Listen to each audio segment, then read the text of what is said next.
Hello. So last night when I'm got this blanket over this little sheet over me to protect me from the flies and bugs and stuff. Um so um it's like I didn't get to sleep all that well last night. And I thought I did. I thought I was going to get to sleep better because I increased the fruits and vegetables and try to eat healthier and even had coconut water in addition to my magnesium. Well, later on I had the magnesium, but it's like I been yeah, I've been just you know last night just I slept just a little bit more than the night before. Well, the night before I think I got no sleep, but last night I got a little sleep. But I don't know why. Like, how a lot of people they say that they wake up at exactly 3:33. Well, for the past like 3 early mornings in a row, well, in my case, hardly getting any sleep. Was it the last 2 or 3 mornings? No more like three mornings in a row. I look at my phone and it says 3:34 a.m. And it's like I don't know why if I wake up and look at my phone and it's 3:34 in the morning, or I'm already up and I just look at my phone and it be like 3:34 a.m. That was a time when I was living in Los Angeles, and I think it happened in Jefferson, Louisiana, part of New Orleans. When I had my Section 8 housing, I would wake up and it would be exactly 7:39 a.m. that I would wake up and get up every morning for a long time, off and on. So it's like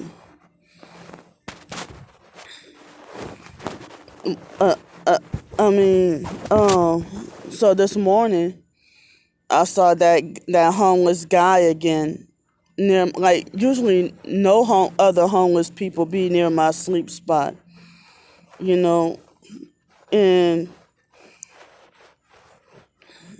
it's like the reason why I showed y'all where my spot was yesterday evening, not to tell my business, but that's to prove to you bastards who think I'm lying or you think I'm trying to scam or something like that. I'm a doggone single female.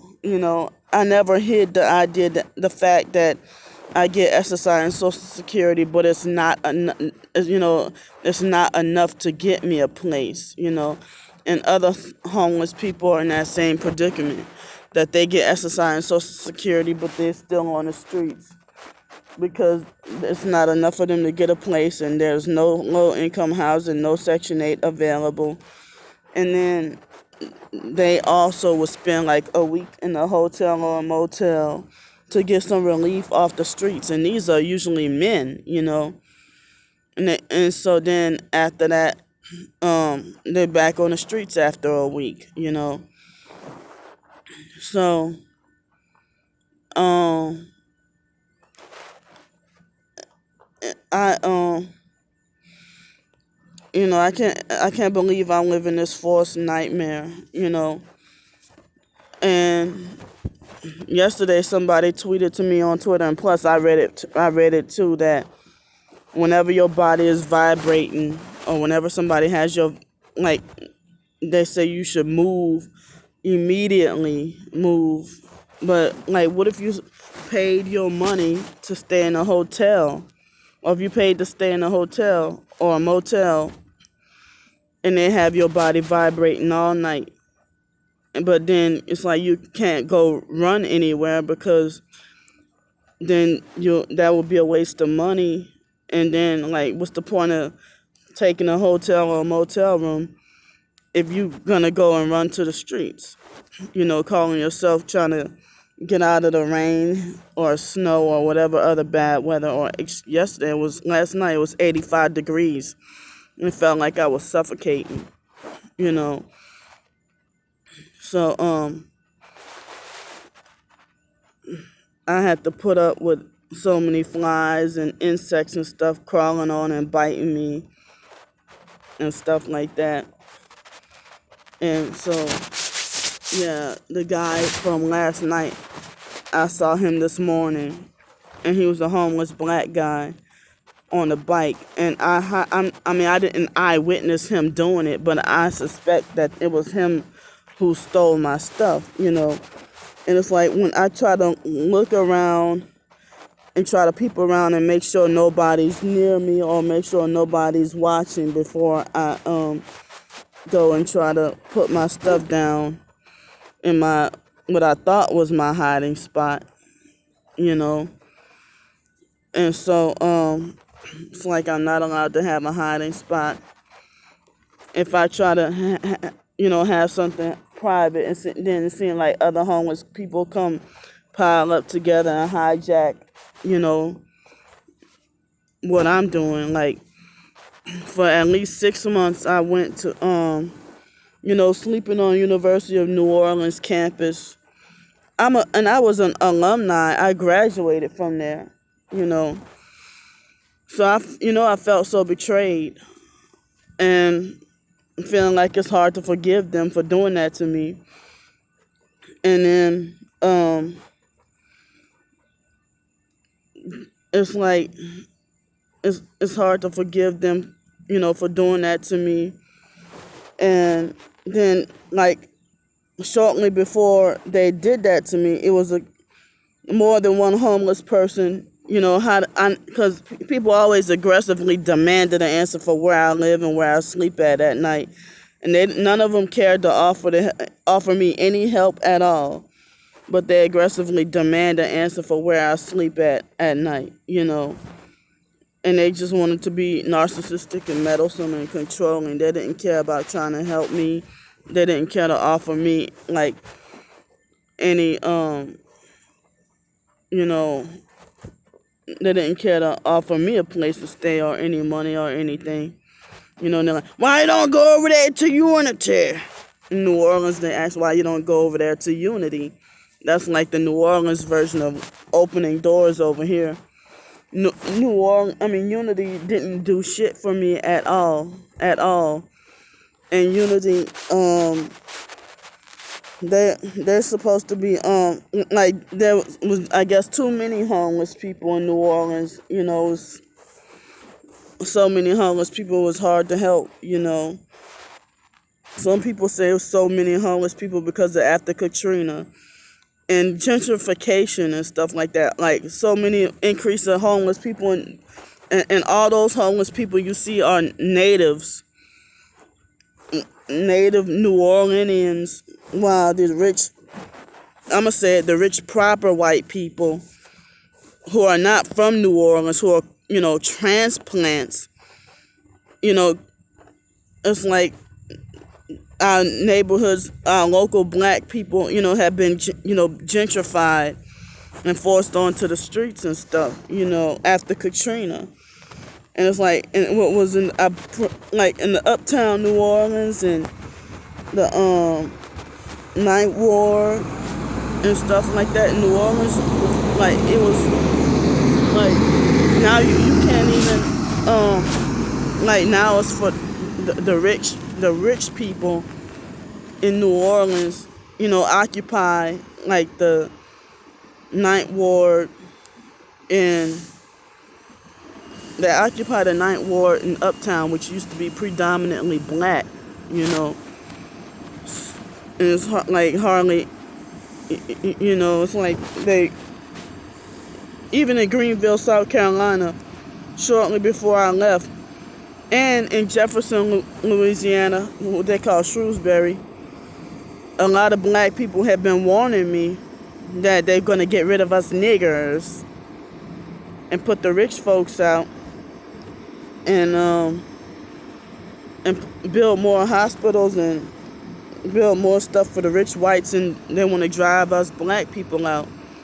They warned me about that shortly before I left Jefferson, Louisiana, and became homeless. Well, I mean, I lived in Gretna for like a month, back in Gretna where I grew up for like a month, and then I've been persistently homeless since then. But it's like um, yeah, it's been just that difficult that that even in South Carolina too, and in New Orleans, that they were getting rid of the lower income blacks out of their neighborhoods and making them homeless and stuff like that, you know. And so another thing that had been bothering me was people started that up again with yelling at me, telling me to ignore the gang stalkers.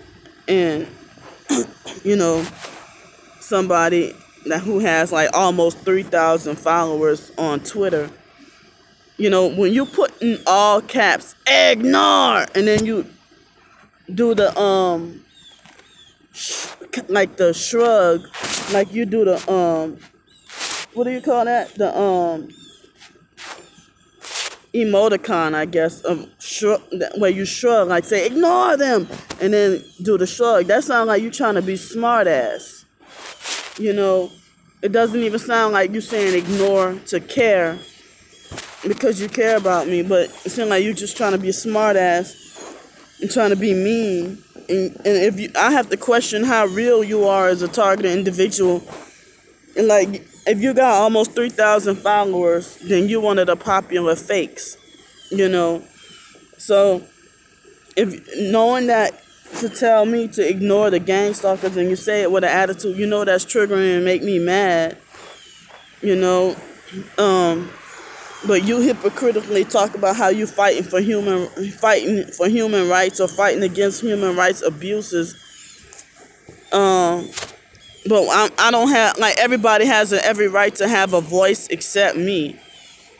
Like, I noticed again that I got 1 thumb up and 4 thumbs down for exposing the 2 videos from yesterday evening about the police, following me around and gang stalking me. Like what the police did before, it's like she was driving on towards me, and then she turned around and then drove ahead of me, and then I got like a certain distance, and then she pulled off and then made a circle and then went around to the side and was waiting for me. And then another police officer pulled up.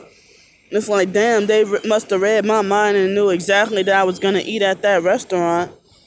And then, they went in after I did and made me afraid. And it was right after I exposed the Freemason, right after I did the video about the Freemason symbolism. It's like, oh shit, I'm about to go to jail.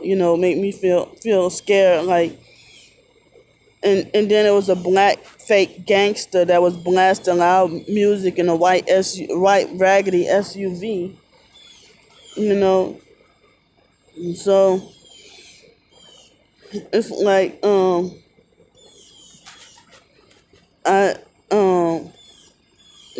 lot of times that make me, if I got so many thumbs down, that make me question myself, or second guess myself, and make me feel like, what did I say wrong?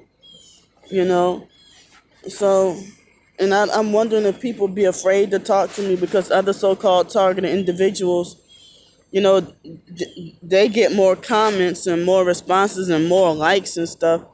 Not that I'm trying to get likes or fame or popularity or anything. That's not what I'm trying to do. But it's like, I'm just trying to connect more and wish I had more supportive people. We're supposed to be battling this on our own, and some so-called targeted individuals act like they think they're better than the other, or they act like they don't care about you and stuff, you know. So I don't know why I should ignore everything. And I said from now on, if you put ignore in all caps with an attitude like you frustrated, I'm gonna block you and figure you a perp, you know. And then you don't say it in a loving, caring way, you know. So that bothered me last night that person did that. I'm like, this must be the one of the motherfuckers who trying to run me off Twitter, or you think I should, you know, I'm not allowed to speak on my experiences, you know. And I don't see other targeted individuals being told to ignore the gang stalkers. You don't put ignore in all caps to tell them to ignore. Why everything about me has to be petty, but you don't. But other targeted individuals, you know, if they expose their noise harassment, you don't call it petty. Only when I do it. I'm the only targeted individual who gets massive thumbs down and hardly anybody comment. And if they do, it's something rude or disrespectful or oppressive that sounds like a perp. I get a little bit of people with supportive comments or help, you know, but so I just don't get why everybody has more rights than I do. Like other targeted individuals, as I said, you know, no, they're not getting 9, 10, 11, and 12 thumbs down and one thumb up. You know, they getting like 45 thumbs up and no thumbs down and a lot of interaction and a lot of supportive people. And you come to find out those either be people who are the popular fakes or they're part of the Black Hebrew Israelites cult, you know. So I don't know. It's like people trying, how you going to be targeted and then try to silence me by trying to tell me to ignore if we're all supposed to be fighting this together? How am I supposed to ignore my belongings being stolen, ignoring if the vibrating is killing me? If the vibrating is killing me, why should I ignore that? You know, or if somebody cheat me out large sums of money, how am I supposed to ignore that? You know, the kind of stuff that they do is dangerous. You know, I'm supposed to ignore every street I cross, everybody trying to run over me with their vehicles. How can you tell me ignore all that? That's how I know you can't be legit.